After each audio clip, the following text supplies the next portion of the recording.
I stared at her, thinking she had to be joking. Rent, from her own kid. The words didn't even make sense in my head. She kept sipping her coffee like it was the weather she was commenting on. "You've got a job now," she said, her voice calm and final. "You use water, electricity, food. You should contribute." Contribute, like I was a roommate, not her son. I asked if Ryan had to pay rent too. She didn't even blink. "Ryan's younger. Don't be petty, Ethan." Petty, that word hit like a punch I couldn't block. As if wanting fairness made me the problem. I felt something cold spread through my chest. It wasn't anger, not yet. It was more like the slow realization that I didn't belong there anymore. That I never really did. She left the kitchen before I could respond. The sound of her mug hitting the sink felt louder than it should have. Ryan came downstairs a minute later, smiling like nothing was wrong. He grabbed cereal, sat at the table, and asked if I'd done his laundry. I didn't answer. He shrugged, said, "Mom said you were being dramatic again." That was the moment I decided. No more trying, no more pretending. After school, I went straight to my room and sat on the edge of the bed. I pulled out the small stash of money I'd been saving for months. $680 in wrinkled bills and spare change. Not much, but maybe enough to start somewhere else. I texted Aunt Linda, asked if she knew anyone renting a room. She replied almost instantly. "Don't worry about that right now. You can stay here if you need." I thanked her, said I appreciated it, but I wanted to try on my own. She didn't push. She just said, "My door's always open." That night, I couldn't sleep. The house felt like it was breathing around me, heavy and hostile. Every sound, footsteps, the creak of the stairs, made my stomach twist. In the morning, I started packing. Just clothes, my phone, a few notebooks, and my dad's old watch. Ryan watched from the doorway, half amused, half confused. "You're seriously leaving?" he asked. "Yeah." He laughed, shaking his head. "You'll regret it. Mom says you'll be back in a week." I zipped the bag without looking up. "Then she can keep the room ready." When I walked out the door, no one stopped me. No one said goodbye. The sun was barely up, and the street was quiet. I waited for guilt to hit, for that voice that said I was being selfish. It never came. Only a strange calm, like I'd finally stepped out of someone else's story. I caught a bus across town, carrying my entire life in one bag. The seat beside me stayed empty the whole ride.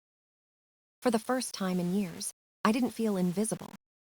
I just felt free, and that was enough to keep me from looking back. The apartment I found wasn't much.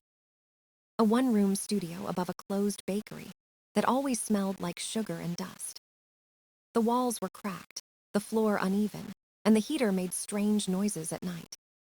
But it was mine. For the first time, I could breathe without waiting for someone to yell my name. I didn't have a bed, just a thin mattress on the floor and a blanket from the thrift store. The window barely opened, but the light that came through in the morning felt different. It felt like freedom, even if it came with loneliness. I worked 4 nights a week at the grocery store. Bagging items, pushing carts, smiling at strangers who barely looked at me. When my shift ended, I'd walk home past quiet streets, counting the coins in my pocket. Every dollar mattered. I kept a notebook where I wrote every expense. Rent, groceries, bus fare, laundry. I crossed things off just to feel like I had control. Most nights, I'd eat noodles or toast and watch the ceiling. Sometimes, I imagined what Ryan was doing. Probably watching TV, laughing with Mom, sleeping in a warm bed. It stung, but I told myself I'd never go back. Even when the loneliness hit like a wave, I stayed still. Because peace, even a quiet one, was better than being ignored. The first week, I learned more about life than 17 years at home. Toilet paper was expensive. So was detergent.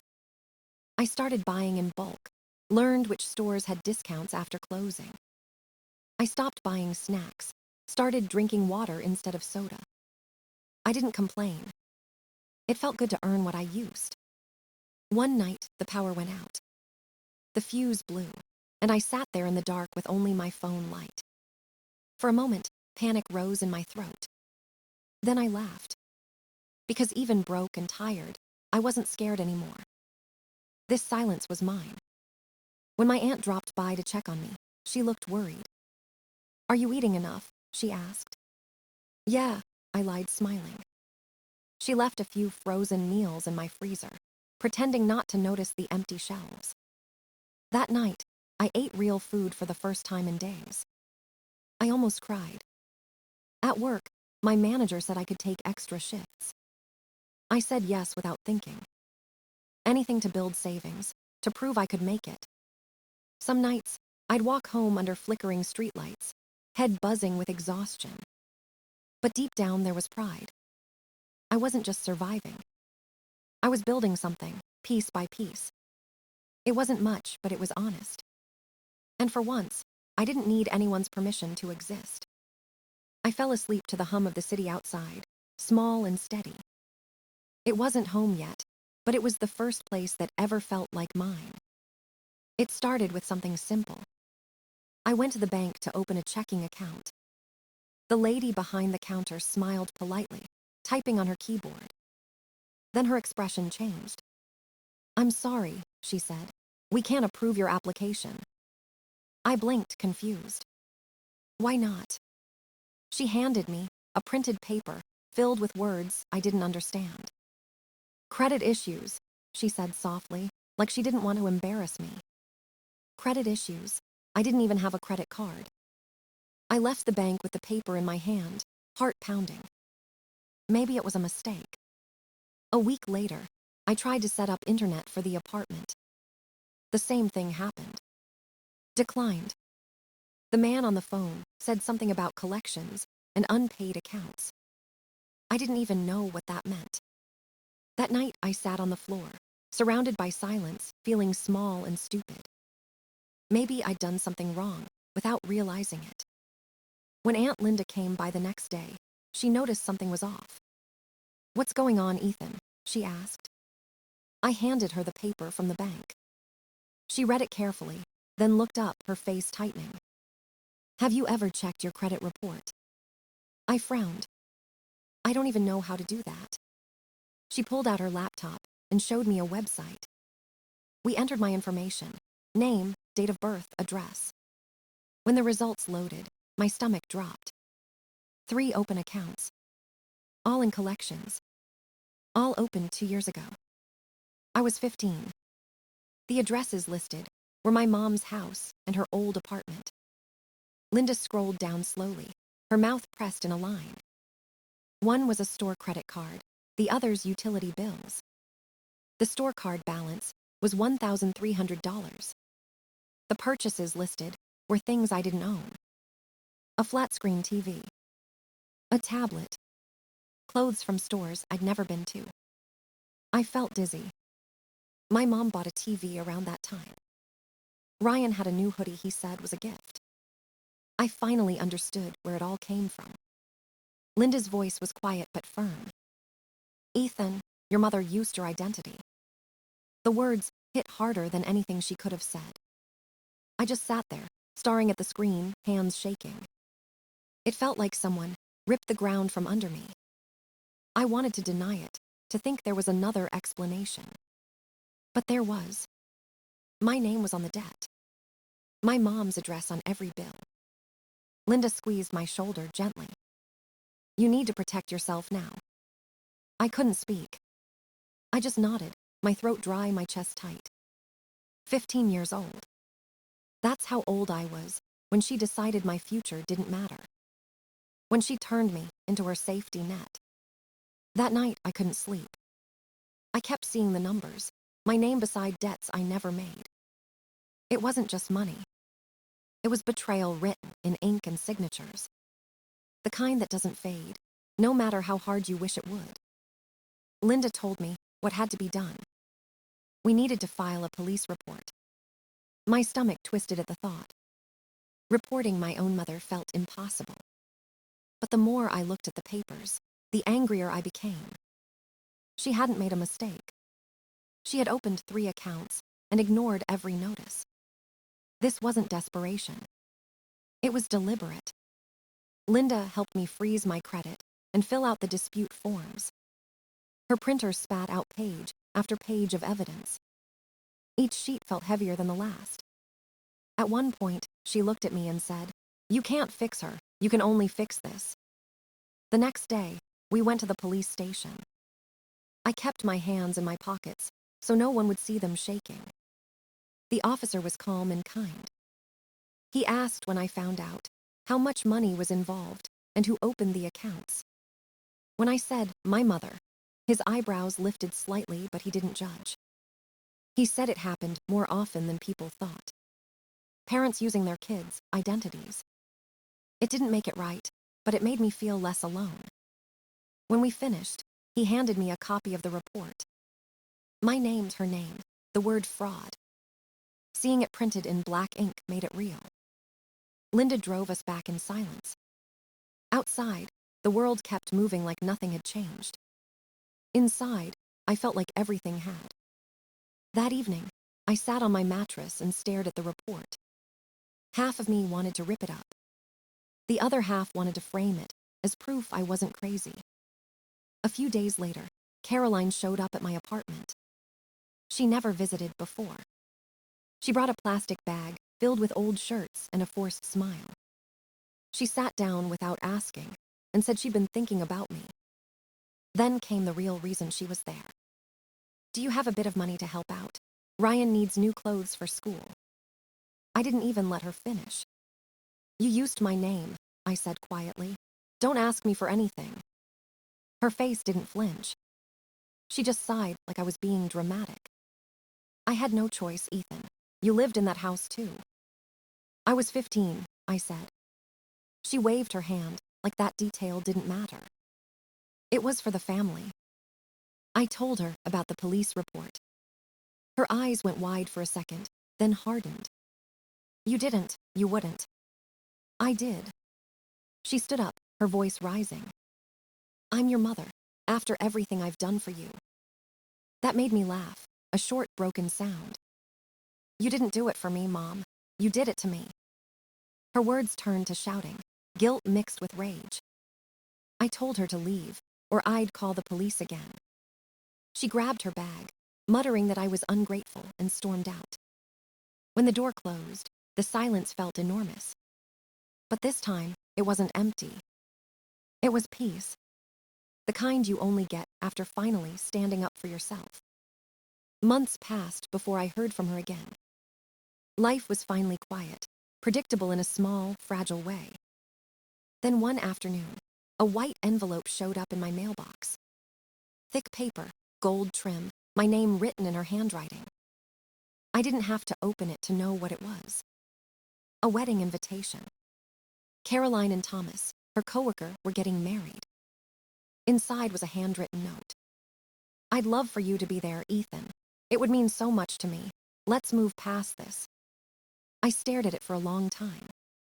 The words looked warm, but they felt cold. This wasn't an apology. It was damage control. She wanted me there, so her new husband could see a perfect family. No scandals, no missing son, no shame. Just a smiling mother, with both her boys beside her. I left the envelope on the counter for 3 days. Every time I walked past it, I felt that old ache return. The one that whispered, "Maybe she's changed." But I knew better. Ryan texted me next. "Hey, Mom really wants you at the wedding. It's a fresh start." A fresh start for her, maybe. For me, it would just be another performance. He sent me a picture of the venue.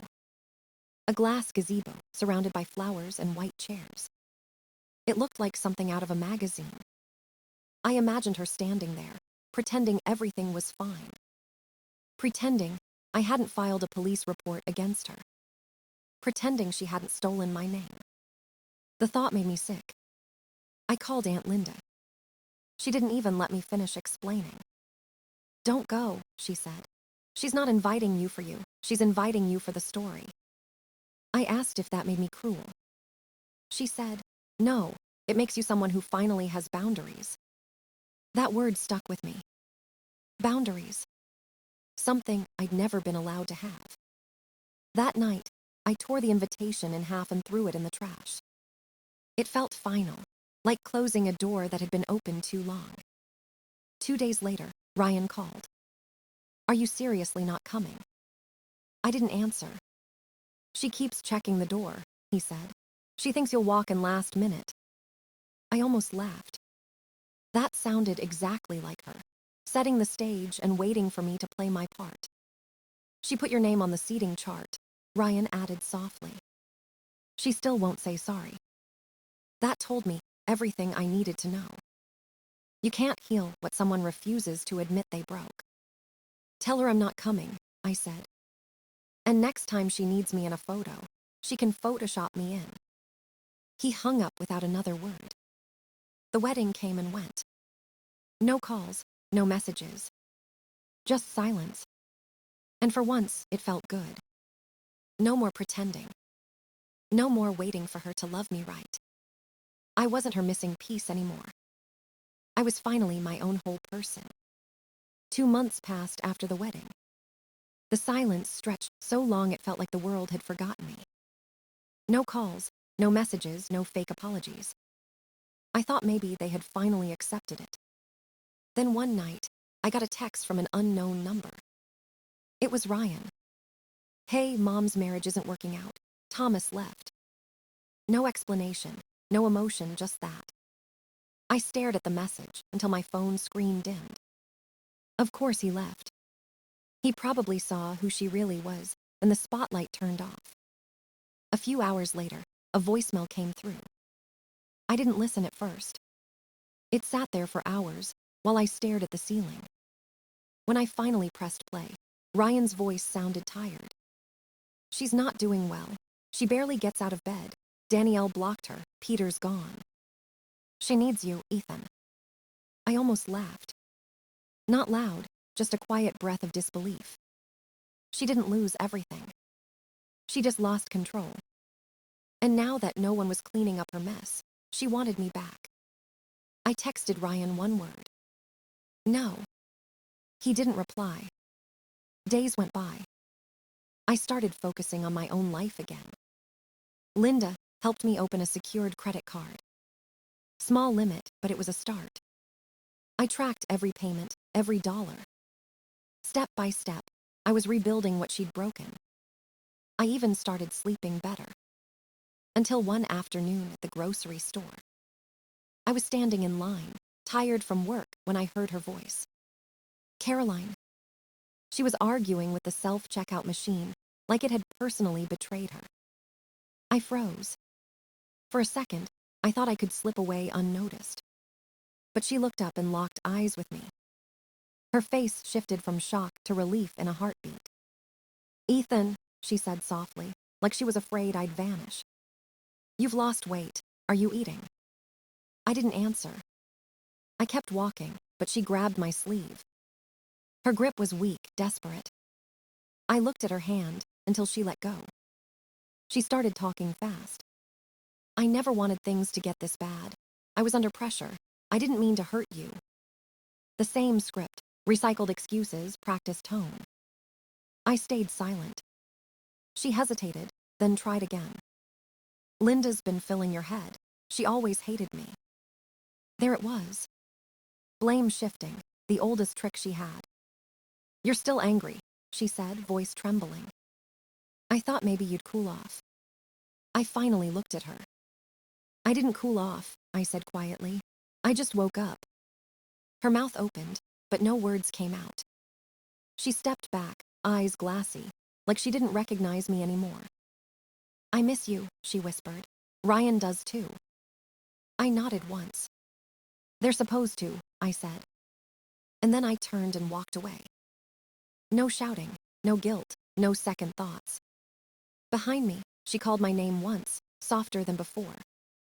But I didn't look back. Because that version of me, the one who begged to be seen, was gone. And for the first time, I felt truly free. I walked out of that store and didn't look back. The cold air hit my face, sharp and clean, like a new beginning. For the first time, I didn't feel like her son. I felt like my own person. I went home, sat on my bed, and looked around the tiny apartment. It wasn't perfect, but it was real. Everything in that room was mine, paid for with my own hands. No debts, no guilt, no lies. I thought about the boy I used to be. The one who waited for her approval. The one who kept believing she'd change. He deserved better, and now he finally had it. Some nights, I still hear her voice in my head, soft and pleading. But it fades faster each time. I'm learning that peace doesn't come from forgiveness. It comes from distance. Linda says healing takes time, and she's right. But I'm already lighter, freer, stronger. I stopped trying to fix a family that never wanted to be whole. And somewhere between the silence and the scars, I found something close to happiness. My story doesn't end with her. It begins with me.